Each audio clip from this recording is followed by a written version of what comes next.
ഈ colourful clay കാണുമ്പോൾ തന്നെ കൈതിരിക്കും, എന്തെങ്കിലും ഒന്ന് ചെയ്യാൻ തോന്നും. അപ്പോഴാണ് ഞാൻ തട്ടി എറിഞ്ഞ് കിടക്കുന്ന ഒരു പഴഞ്ചൻ മിറർ കണ്ടത്.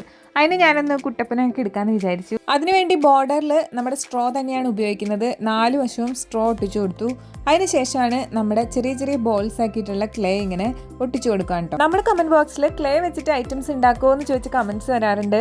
കുറേ സംഭവങ്ങൾ, വീട്, മുയൽ, ഡോഗ്, ഡോറ, അങ്ങനെ ഒത്തിരി സാധനങ്ങൾ ഉണ്ടാക്കുമെന്ന് ചോദിച്ചിട്ടുണ്ട്. നമുക്ക് എല്ലാം പതിയെ പതിയെ ഉണ്ടാക്കാം. ഈ ക്ലേ ചീത്തയാന്ന് പറഞ്ഞൊരു കമൻറ്റ് ഞാൻ കണ്ടിരുന്നു. എനിക്ക് അതിനോട് ഒട്ടും തന്നെ യോജിപ്പില്ല. കാര്യം ഞാനിത് പള്ളിപ്പറമ്പിൽ നിന്ന് പെരുന്നാളിന് വാങ്ങിച്ചതാണ്. ഒട്ടും പ്രതീക്ഷയില്ലാതെ വാങ്ങിച്ചതാണെങ്കിലും എനിക്ക് നല്ല രീതിയിൽ ഇത് യൂസ്ഫുൾ ആയി. കാരണം കയ്യിൽ ഒട്ടും തന്നെ ഇത് ഒട്ടിപ്പിടിക്കുന്നില്ല കേട്ടോ. പിന്നെ ഇതിന്റെ ഏറ്റവും നല്ല അഡ്വാൻറ്റേജ് ആയിട്ട് എനിക്ക് തോന്നിയത്, ഇത് ഉണങ്ങി കഴിയുമ്പോൾ ഭയങ്കര ഹാർഡല്ല ആവുന്നത്, ഒരു സ്പഞ്ച് ഇഫക്റ്റ് ആണ്. അതായത് നമ്മൾ ഉണ്ടാക്കിയ ഷേപ്പ് ഒരിക്കലും ഇതിനകത്തുനിന്ന് മാറിപ്പോകുന്നില്ല. നമ്മളതൊന്ന് ഞെക്കി വിട്ട് കഴിയുമ്പോൾ അതിങ്ങനെ ഞെങ്ങുന്നുണ്ടെങ്കിലും പഴയ രൂപത്തിലേക്ക് തന്നെ തിരിച്ചു വരും. ഓവറോൾ ഈ ക്ലേ അടിപൊളിയാണ് കേട്ടോ. ഇപ്പൊ ഞാൻ കണ്ണാടി നോക്കുവാണോ അതോ പൂന്തോട്ടത്തിലാണോ എന്ന് എനിക്കൊരു ഡൗട്ട്.